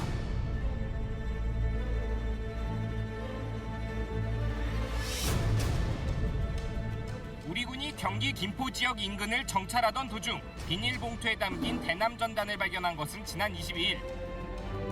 인근에서 모두 수십여 개의 비닐봉투가 발견됐는데 라면 봉지 크기의 이 봉투 안에는 조잡하게 인쇄된 20여 장의 대남 전단이 들어있었습니다. 전단에는 정전협정 체결일을 맞아 북한의 전쟁 승리 기념일로 왜곡하거나 무수단 탄도미사일을 이용해 공격하겠다고 협박하는 내용들이 줄을 이뤘습니다. 북한이 한강을 이용해 전단을 살포한 것은 이번이 처음입니다. 어렸을 때는 헬기 같은 게 한 번 와가지고 쭉 뿌리고 갔었거든요. 물에 떠내려오는 전단이. 근데 저는 볼레경. 네네. 발견 지역과 한강의 흐름을 감안할 때 김포 북방에 있는 조강리 관산포 일대에서 북한군이 전단을 뿌렸을 것으로 우리 군은 보고 있습니다. 예, 저거 딱지 끊어야 되는데 저. 아니, 아유 뭐 저런 거 이제 보낸다고 저걸 가지고 지금 막 누가 막 마음이 변하겠어. 대한민국 사람들이 뭘. 그러니까 저거 무슨 보고 말인지 이해하기도 힘들어요. 그렇다고 저거 보고 월북하는 사람이 그러니까. 있겠어요, 이게. 수준 낮은 애들이야. 근데 원래 북한이 그런 대남 선전물을 뭐 상공으로 이렇게 보냈었는데 왜 한강을 이용해서 한 걸까요, 이면선 대표님? 그러니까 지금 참 애들 장난도 아니고 이게. 그렇지. 아 이거 뭔 얘기하기도 그래. 이게. 그러니까 지금 계절상 지금 현재 이제 남쪽에 따뜻한 바람이 북쪽으로 부니까 북한으로서는 이제 풍선을 뿌릴 수가 없어요. 지금. 그런데 이제 지금 장마철이고 내려올 수 있는 거는 물밖에 없는 거예요, 이게. 그러니까 저렇게 유치하게 봉투에다가 전단 넣어가지고 떠나버리니까 이게 오히려 남쪽에서는 웃음거리가 되는 거예요. 라면 봉지만 한 데다. 저것도 솔직히 밑에 사람들이 잘 보이려고 한 걸 거 아니에요. 근데 제가 볼 때는 그런 것 같아요. 저거 혹시 지금 바람이 역풍이니까 못 보내니까 장마철에 너희 간술 잘해놔라 해서 비닐봉지에다 간술을 했는데 일조에게 그 뭐에 폭우 때문에 물이 밀려나서 안에 물로 내려갔을 수도 있잖아요. 그래서 나는 생각을 해요. 저기 만약에 그걸 사람이 인위적으로 뿌렸다면 전단보다도 그 뿌리는 사람이 얼마나 이쪽에 오고 싶었겠어요. 그냥 물에 통건 들어오면 여기까지 오잖아, 그럼. 그죠? 자, 지금까지 북한을 지배하는 검은 힘, 김정은의 절대 집착에 대해서 알아봤습니다. 자, 이번에는요, 먹고 살기 힘든 북한 주민들이 생존을 위해서 집착하는 것들이 있다고 합니다. 화면 만나보시죠. 2016 김정은 시대 북한 주민들의 생존 집착. 과연 어떤 것이 있는지 되게 궁금한데요. 힌트를 우리 정민우 씨랑 박현숙 씨가 준비하셨죠? 현숙이 누나. 그 집이 좀 꽁꽁꽁 그게 좀 없어요? 뭐? 아, 아니요, 민우야. 아니야. 그 뭐야 요새 중국 맛이 들어서 그런지 그게 없으면은 밥맛이 안 나네. 아, 그래. 야, 한집 거는 의성 다 하나씩 있는데 니 아직 그것도 없니? 내 어떻게 좀 구해달래? 네, 지금 중국 그 음식에 그 영향을 받아서 중국 사람들이 그 북한 주민들에게 필수인 게 있는 게 그 꽁꽁꽁이 뭘까요? 중국 음식에 영향을 받아서 네네네. 얘기한 거지. 전민우 중대장, 저런 지금 문제를 준 건가요? 북한이니까 북한에서 꽁이라거든요. 아니, 내가 무슨 말을 하시길래? 아니 북한에서 동그란 보고 공이라거든요. 그래 꽁꽁꽁 이라는 거예요. 아, 공. 우리는 땡땡땡이라고 하는데 저희는 공공공. 정답은 뭘까요? 정답은 저기 말하는 거 아닌가? 중국의 음식에 많이 들어간 게 아무래도 이제 조미료죠, 조미료. 조미료. 중국 조미료 많이 넣죠. 그게 아니라 향료인 것 같아요. 향신료. 향신료. 하오. 아마 이게 중국의 영향을 무언가를 맡다가 보면은 그 향신료 향을 느꼈을 것 같아요. 정답 확인합니다. 정답은 콩기름. 아, 그래서 공공공이라는 거야, 공공공. 그래서 공공공. 힌트를 줬는데. 아니 근데 뭐 물도 아니고 소금도 아니고 왜 하필이면 콩기름에 집착을 하는 걸까요? 우리가 참기름 같은 거는 우리가 정상적으로 먹을 수가 없어요. 왜요? 참깨가 그만큼 있어야 되는데 참깨가 어디 그렇게 있는 거예요. 그리고 우리가 농토산 거기 땅이 제한돼 있기 때문에 그것까지 심을 수가 없거든요. 거기다가 무슨 옥수수 한 개라도 심으려고 하거든요. 그걸로 콩기름으로 뭘 해먹나요? 그러면 이제 북한도 막 지지고 볶고 튀기고 먹나요? 북한에서 이제 그 돼지고기 한 킬로가 정말 비싸요. 근데 돼지고기 한 킬로 싸면은 우리 집 식구 4명이 못 먹잖아요. 근데 돼지고기 한 킬로 사는 대신 콩기름을 한 병 사잖아요. 그러면 2달, 3달도 먹을 수 있어요. 그냥 국물에다가 한 방울씩 떨궈 먹어도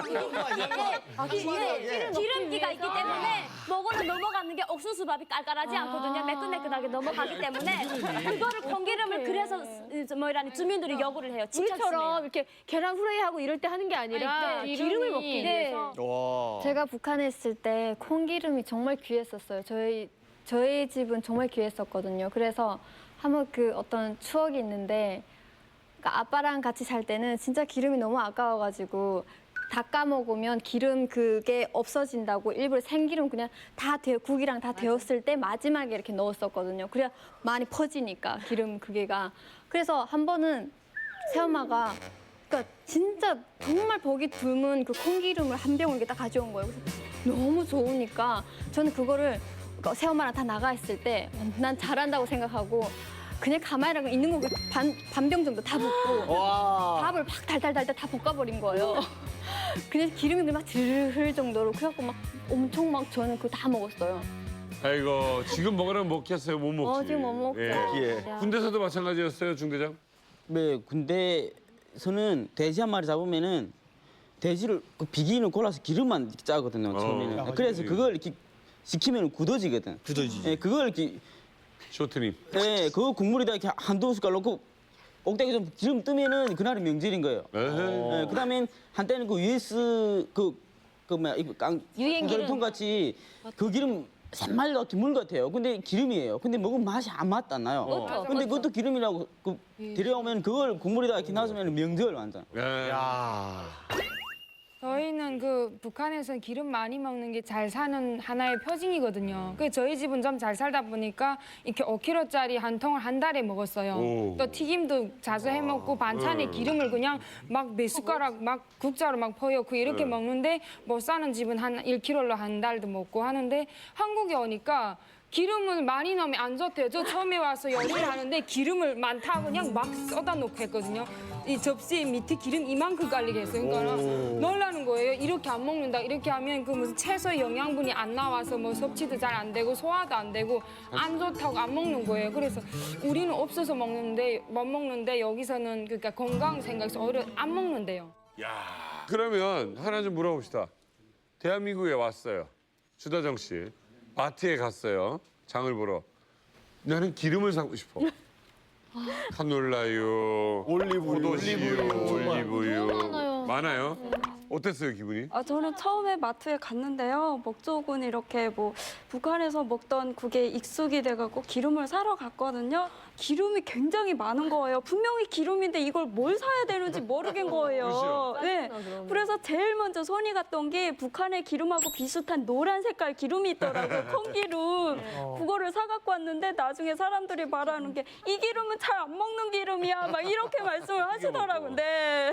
튀김용 기름. 네, 그게 튀김용 기름이래요. 그랬던 적 있어요. 저는 깜짝 놀란 게 여기 오니까 세상에 기름이 있다 포도씨 기름이도 있더라고요.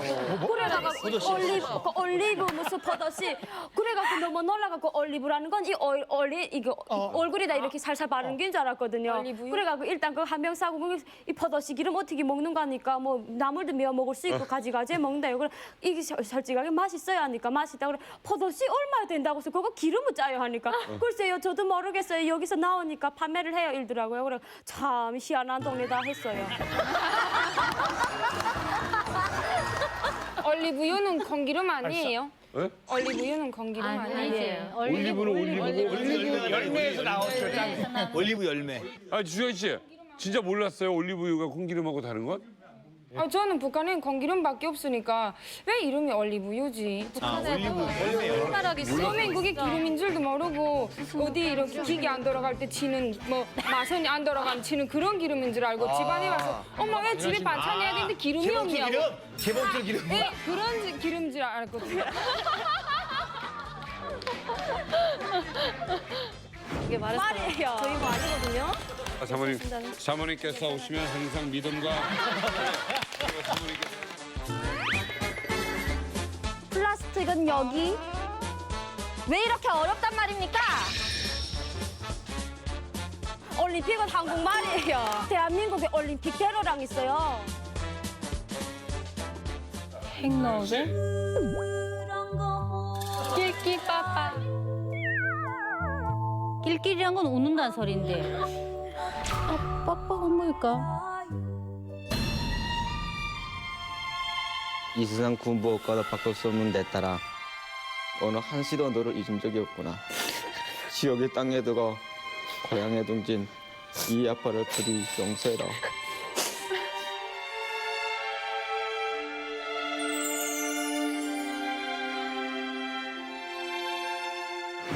북한의 김정은 정권 여러 가지 집착에 대해서 알아봤습니다. 개인의 집착이 참 인민들에게 많이 힘든 일을 줬어요. 네, 오늘 김정은의 절대 집착에 대해서 이야기 나눠봤는데요. 그냥 진짜 김정은이 집착해야 될 거는 주민들의 행복과 주민들이 밥이나 제대로 먹고 있는지 그런 쪽으로 좀 집착을 했으면 좋겠다는 생각이 듭니다. 네, 이제만 돌아갑니다. 다음 시간에 뵙겠습니다.